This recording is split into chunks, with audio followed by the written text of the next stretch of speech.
కొంతమంది భార్య కోసం లోపలికి వెళ్ళిపోతారు, ఇక్కడ అంటారు ఆ భార్య ఉండదు. కొంతమంది భర్త కోసం వెళ్ళిపోతారు, భర్త ఉండదు. కొంతమంది తల్లిదండ్రుల కోసం తల్లిదండ్రులు ఉండరు. నేను కంపల్సరీ చెప్తాను, నేనైనా మీరైనా దేవుడి మందిరాన్ని విడిచి లోకానికి వెళ్ళినప్పుడు నువ్వు సమస్తము కోల్పోతావు.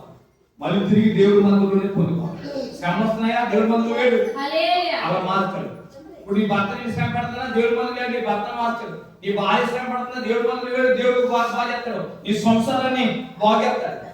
నీ పిల్లలు పాడైపోయినా దేవుడి మందిరం వేడు నీ పిల్లలు బాగేస్తాడు. కానీ దేవుడి మందిరాన్ని విడిస్తే నీవు దేనికోసం వెళ్ళావో, దేనికోసం దేవుడి మందిరాన్ని విడిచిపెట్టావో వాళ్ళు ఉండరే ఉండరు. ఇది మాత్రం గ్యారంటీగా చెప్తాను.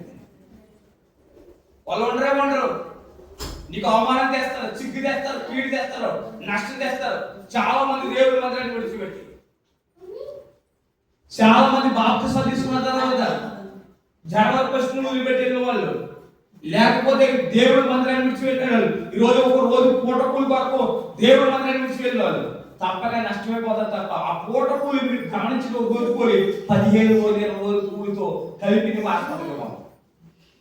మీరు ఏదో అనుకుంటున్నారు కానీ ఆలోచన రాసుకోండి. మీరు తప్పక మీరు ఎంత సంపాదించారో అదంతా కూడా లాస్ట్ మిగలదు.